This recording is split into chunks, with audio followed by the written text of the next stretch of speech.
Bonjour, bienvenue sur Radio Clé de Vie, la radio du développement personnel et du leadership. Entreprendre une émission, l'émission des entrepreneurs indépendants.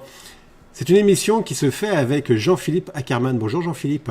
Bonjour Alexandre. Alors on a déjà fait deux émissions, une émission de présentation et puis une émission des concepts de la réussite. Donc j'espère que vous avez bien pris votre crayon, votre carnet justement pour entreprendre, carnet de la réussite. Et puis que vous avez bien fait l'exercice de la dernière émission. Cette émission, on va parler, pour réussir, elle va se faire en deux parties. On va aborder le thème de doper votre optimisme, la lecture des événements. On va commencer d'ailleurs par la lecture des événements, son propre management de l'optimisme professionnel et l'environnement. Et émission suivante, on verra décider de réussir et avoir des objectifs clairs, SMART et PDF. Oui, important. Alors, Jean-Philippe, pour réussir, la lecture des événements a son importance. Est-ce que tu peux nous en parler ? En fait, quand on est entrepreneur, ou même dans la vie courante, on a des hauts, on a des bas. Et on est une société, on est à un moment peut-être où on voit plus les bas que les hauts. On voit plus les défaites que les victoires, on est devenu très pessimiste, alors que la vie nous offre des moments très agréables. C'est-à-dire que si je dois lister les moments agréables par rapport aux moments désagréables, on va s'apercevoir qu'on a plus de moments agréables que désagréables. Vous savez, dans ma vie, moi, j'ai pas eu que des moments de réussite. J'ai eu des moments où j'ai perdu beaucoup, que ce soit de l'argent ou des boulots ou autre chose, etc. Et une fois, moi qui ai décidé d'être heureux, comme tu le sais, Alexandre, à l'âge de 21 ans, voir la première émission, une fois, j'ai inventé le cahier de l'optimisme, en fait. Qu'est-ce que c'est que ça ? Et là, c'est le travail que je vais vous demander de faire à la fin de cette émission. C'est, quand ça va mal, on voit vraiment que ce qui va mal.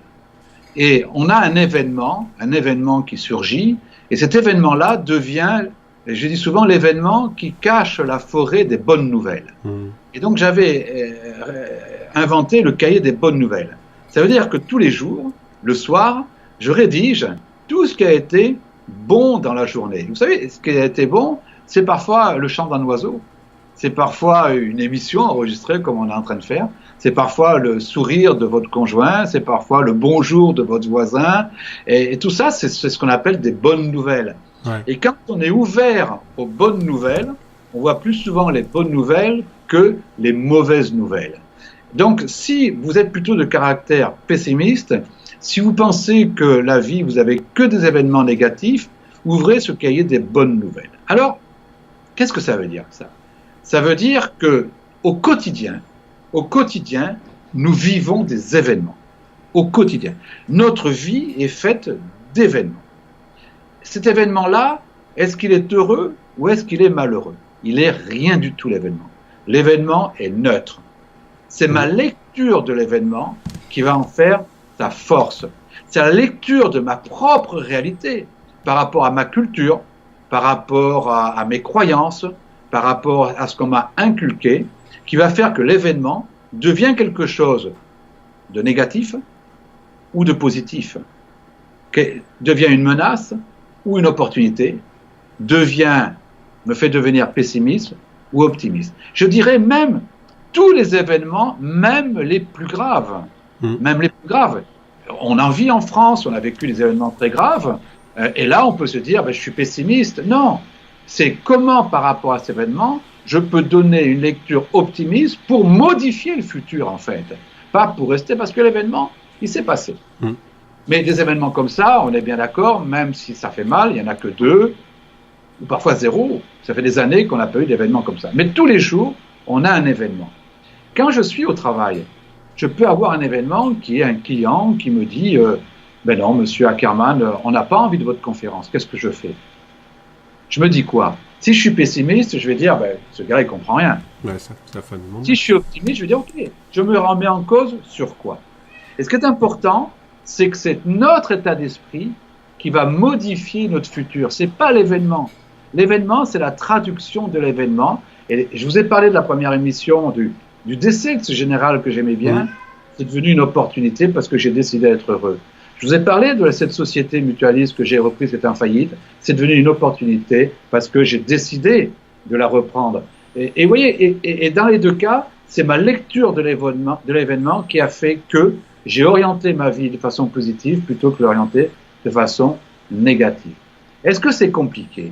Oui, c'est compliqué.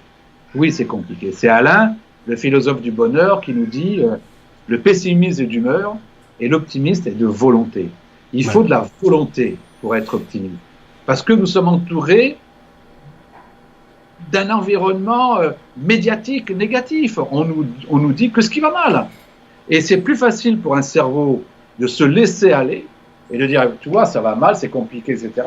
Le pessimisme d'humeur, c'est plus compliqué que de dire, ok, j'analyse l'événement et qu'est-ce que je cherche à tirer de positif, d'optimiste, d'opportunité par rapport à l'événement. C'est pour ça que l'optimisme, c'est une volonté, c'est un quotidien, c'est vraiment le désir de réussir par cette clé d'optimisme.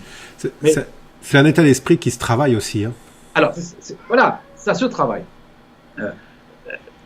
Tu te souviens à la première émission aussi, quand je me suis présenté, et quand j'ai dit que j'avais redressé la société, j'avais dit que si j'avais été pessimiste, il ne serait jamais arrivé. C'est parce que j'ai décidé d'être optimiste, c'est une décision d'être optimiste, qu'on a sauvé cette société et qu'au lieu de mettre 75 personnes au chômage, on a permis de préserver l'emploi. Au niveau de l'économie, l'optimisme, c'est une clé, un ressort très important. Et malheureusement, aujourd'hui, on voit des événements économiques difficiles parce que le monde est devenu un peu pessimiste.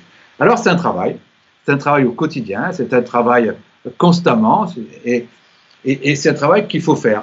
Tu sais, Ford, l'inventeur de la voiture, demandait un jour à ses cadres de réaliser un moteur plus puissant. Et certains cadres disaient on n'y arrive pas, d'autres on y arrivera, etc. Et il a dit que vous pensiez y arriver, ou que vous pensiez ne pas y arriver. Dans les deux cas, vous aurez raison. Alors, on peut peut-être faire un petit exercice maintenant auprès de nos auditeurs, très sympa. Vous allez voir un film. C'est un métro. Peut-être vous le connaissez. Peut-être vous connaissez ce film. C'est un métro qui avance. Et je vais vous demander uniquement par la force de votre pensée, ce métro de le faire reculer. Alors vous allez me dire c'est compliqué. Non, vous allez voir, c'est vous-même qui êtes le maître des événements. Allez, on y va. Vidéo, faites-le avancer, faites-le reculer, faites ce que vous souhaitez. Vous allez voir, c'est magique.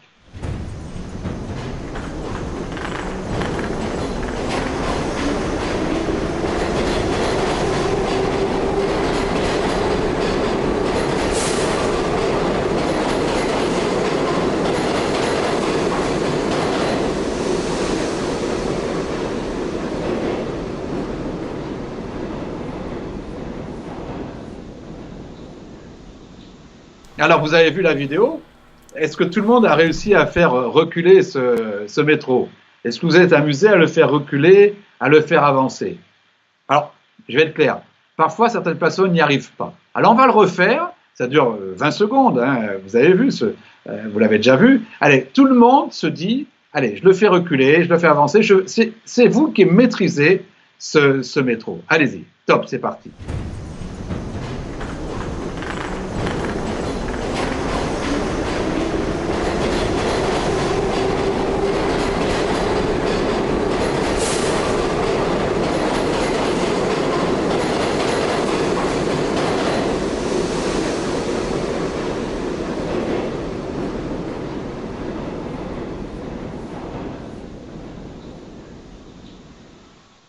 Allez, tout le monde a dû y arriver. Alors, qu'avez-vous fait? Réfléchissez, qu'avez-vous fait pour le faire avancer ou pour le faire reculer? En fait, votre pensée a modifié votre regard. Pour le faire avancer, vous regardez à gauche de la vidéo, soit devant le métro, et là, il avance. Quand vous voulez le faire reculer, vous regardez à droite de la vidéo, soit derrière, et là, il recule. En fait, la vie, c'est ça. C'est de porter son regard différemment sur l'événement. Vous avez vraiment le choix de faire avancer les choses ou de faire reculer les choses. Le métro, c'est l'événement. Vous avez décidé de le faire avancer, vous avez regardé devant. Vous avez décidé de le faire reculer, vous l'avez regardé derrière. C'est simplement de modifier votre regard. Et par rapport à un événement, si je me dis je vais être optimiste positif, voir l'opportunité, vous allez effectivement avoir une meilleure clé de réussite. Il y a eu des études qui ont été faites auprès de 200 entreprises américaines qui prouvent que, ce n'est pas une entreprise, c'est 200 entreprises, qui prouvent que le management optimiste, la façon d'être optimiste, augmente en moyenne, écoutez-moi bien, les ventes de plus de 37%. Alors nous qui sommes des entrepreneurs indépendants, on doit vendre aussi. Et si j'ai une vision optimiste des choses, je vais faire en sorte que les collaborateurs aient une vision optimiste, que mes fournisseurs, mes clients aient une vision optimiste, et on va augmenter notre chiffre d'affaires et donc notre réussite.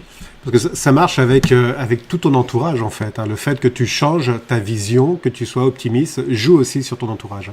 Alors, et oui, parce que en fait, être optimiste, c'est pas simplement pour le job, c'est aussi pour la famille ou si on est dans des associations, pour l'extra professionnel. Et l'optimisme, on va le voir ça un peu plus tard, c'est une émotion que l'on appelle une émotion dynamisante, une émotion qu'on appelle aussi une émotion d'adhésion. Ça veut dire que quand on est optimiste, les gens ont envie de nous suivre, les gens ont envie de collaborer avec nous et les gens ont envie de nous faire réussir parce que nous aussi, on a envie de faire réussir d'autres personnes. C'est vraiment une clé très très importante. Et puis, je ne sais pas combien de temps il nous reste, Alexandre, mais je voudrais... Pardon ? 5 minutes. 5 minutes. Je voudrais vous donner les bienfaits de l'optimisme. Il y en a plusieurs. D'abord, un optimiste, c'est quelqu'un qui n'a pas peur du changement. Il sait que le changement est inhérent à la vie. Il sait que, malheureusement, quand on se réveille le matin, on a changé par rapport à la veille. Vous voyez, cette petite ride qui vient, le fait que quand on regarde nos photos, malheureusement, on a un peu vieilli. Mais ça, c'est inhérent à la vie. Et si nous, on change, dites-vous bien que le monde change. Et l'optimiste, c'est quelqu'un qui sait que le monde change et qui va complètement s'adapter. Un optimiste, c'est quelqu'un qui sait s'adapter. C'est pas quelqu'un qui dit ça serait bien si l'environnement changeait. Il sait que c'est pas l'environnement qui doit changer, il sait que c'est lui qui doit s'adapter à l'environnement. Vous imaginez, en France, il y a 3 millions d'entreprises, au Québec, tu me diras, Alexandre, qu'elle a peut-être encore plus. Vous imaginez si 3 millions de chefs d'entreprise décidaient que c'était l'environnement qui devait changer, ça fonctionne pas. C'est au chaque chef d'entreprise de s'adapter à l'environnement. Donc, premier point, quand on est optimiste, on aime l'environnement, on aime le changement et on s'adapte au changement. Deuxième point, quand on est optimiste, on va trouver les opportunités. Parce que les opportunités, on en a autant que d'événements.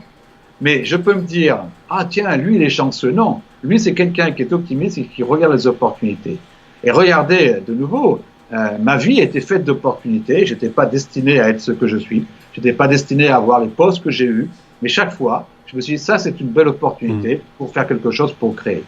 Un optimiste, c'est quelqu'un aussi qui est très important, ça, pour l'entreprise. C'est quelqu'un qui est beaucoup plus créatif. Puisqu'il sait que la vie est changement, il va créer ce changement. Alors qu'un pessimiste, c'est quelqu'un plutôt qui va être un spectateur. L'optimiste, c'est plutôt un acteur. Et donc, nous qui sommes des entrepreneurs indépendants, on a intérêt d'être des acteurs. Si on est spectateur, on va regarder le monde passer. L'optimiste, c'est quelqu'un aussi qui est en meilleure santé. On aura toute une émission, Alexandre, sur la santé. Ouais. C'est important parce qu'on crée des hormones qui sont les endorphines, la sérotonine, qui sont les hormones de la réussite et du bonheur. Et donc, un optimiste, c'est quelqu'un qui est vraiment en meilleure santé. Et à partir du moment où je suis en meilleure santé, je vais mieux gérer mon stress. Et il faut bien le dire, on est quand même dans une société de stress, avec beaucoup de concurrence, beaucoup de pression, et ce sont ceux qui gèrent le mieux leur stress qui vont le mieux réussir. L'optimisme, pour un entrepreneur indépendant, comme pour toutes les personnes, c'est une clé de réussite très, très, très, très, très forte. Il t'arrive parfois, justement, il nous reste encore quelques minutes, il t'arrive parfois de perdre ton optimisme? Oui, mais bien sûr, comme tout le monde. C'est pas parce que j'ai décidé d'être heureux, c'est pas parce que j'ai décidé d'être optimiste que parfois j'ai pas des moments difficiles. Mais je sais la clé, je connais la clé. La clé, c'est quoi? En fait, l'optimisme, c'est une pensée. C'est une pensée. Et on a 60 000 pensées par jour, à peu près. Alors, je ne les ai pas comptées, c'est les neuroscientifiques qui disent ça. Et ils nous disent aussi qu'on a à peu près 40 000 pensées négatives. Ouais. Mais qu'on peut modifier sa pensée. Comment on peut modifier sa pensée? On va switcher. C'est-à-dire que si je pense que ce que je suis en train de faire là ne me plaît pas, j'ai le choix de garder la pensée. Mais ça veut dire que j'aurai une pensée de même nature qui va arriver. Et donc, je peux avoir des trains de pensée de même nature tout au long de ma journée. Et puis, comme j'ai 40 000 pensées négatives la nuit, je ne gère pas mes pensées, autant je peux gérer mes pensées le jour. Mais il va continuer à avoir des pensées négatives et quand je vais me réveiller le lendemain, ben, je vais être de nouveau négatif. Et c'est comme ça que je vais entretenir mon pessimisme. Si je décide d'être optimiste, chaque fois que je vais avoir une pensée négative, je sais que j'ai 7 secondes pour modifier cette pensée négative en pensée positive. Et donc, je vais switcher. Alors, c'est compliqué au départ. Si je me dis, j'aime pas faire ça, et que maintenant j'aime faire ça, si je me dis, c'est difficile, mais comment je vois l'opportunité, j'ai 7 secondes pour ça. Mais l'avantage, c'est que je crée une pensée de même nature. Et donc, je vais créer un train de pensée de même nature qui va être là, plutôt optimiste que plutôt négatif. Et la nuit, eh ben, je vais continuer à générer des pensées positives, qui fait que le matin, quand je vais me lever, ça va être beaucoup plus facile et beaucoup plus facile de gérer des événements difficiles, même si parfois, il nous arrive, nous aussi, les optimistes et les gens qui ont décidé d'être heureux, d'avoir quelques difficultés. Mais on va les gérer de façon complètement différente que quelqu'un qui n'a pas décidé d'être optimiste. C'est ça. Jean-Philippe, merci beaucoup. Le petit exercice de la semaine. Ah, c'est pas compliqué. C'est pas compliqué. Tous les jours, vous listez vos pensées négatives et puis vous essayez de switcher avec une pensée positive. Voilà, vous écrivez. Aujourd'hui, j'ai eu telle pensée, je l'ai switché en telle pensée. Aujourd'hui, j'ai pas réussi à la switcher. Oh, j'ai même pas pensé à la switcher. C'est-à-dire que tous les soirs, si jamais vous n'arrivez pas à switcher vos pensées au fur et à mesure de la journée, tous les soirs, listez vos pensées qui vous embêtaient en fait. Et puis, cherchez à rendre positif cet événement, cherchez à rendre optimiste cet événement, pardon Alexandre, et cherchez à avoir l'opportunité, je voulais mettre 2 mots dans un, oui. Cherchez à avoir l'opportunité que vous pouvez tirer dans cet événement-là. Je vous assure que si vous faites ça pendant 20 jours, mais sans vous arrêter, vous allez commencer à modifier votre état d'esprit, parce qu'on sait maintenant, par les neuroscientifiques, qu'en 20 jours, on peut modifier sa pensée et son état d'esprit. Faites-le, vous allez d'abord vous amuser, et vous allez voir la réussite derrière. Switcher, comment est-ce que tu fais ça en quelques mots pour les personnes qui ne sauraient pas faire ? C'est simple, si tu veux. Comment te dire, je me dis que ce coup de fil, c'est un mauvais coup de fil. Bon, je reste comme ça, quoi. Hein, voilà. Je me dis, ok, non, c'est pas un mauvais coup de fil. C'est un bon coup de fil. Alors, ça y est, je viens de switcher. D'accord. C'est une simplicité biblique, c'est une simplicité enfantine. Et donc, c'est un bon coup de fil. Bon, c'est pas le tout de le dire. C'est derrière, je vais continuer en me disant, qu'est-ce qu'il m'a apporté ce coup de fil ? C'est ça. Comment je mets de l'optimisme là-dedans ? Comment je mets du positif là-dedans ? Comment je mets de l'opportunité là-dedans ? Mon métier, tu sais, Alexandre, c'est aujourd'hui de faire beaucoup de conférences. Je le disais, j'ai pas que des réussites. J'ai parfois un client qui me dit, non monsieur. Et chaque fois, je me dis, cette personne-là vient de me donner une opportunité. Et je lui dis, pourquoi vous ne l'avez pas pris ? Et positivement. Et je dis, parce que j'ai besoin de m'améliorer. J'ai besoin d'être encore plus fort. Et je dis, chaque fois, c'est vraiment un moment très agréable. Il y a une autre expression, tiens, on va conclure par ça peut-être, Alexandre.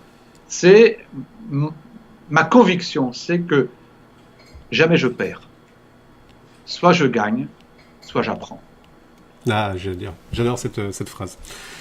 Jean-Philippe, je te remercie beaucoup. En effet, on va arrêter là. On se retrouve la semaine prochaine pour la deuxième partie de cette émission-là pour réussir. Donc, entreprendre, l'émission des entrepreneurs indépendants. Jean-Philippe, merci. À la semaine prochaine. À tous. Bye bye. À bientôt. Merci, c'est très agréable.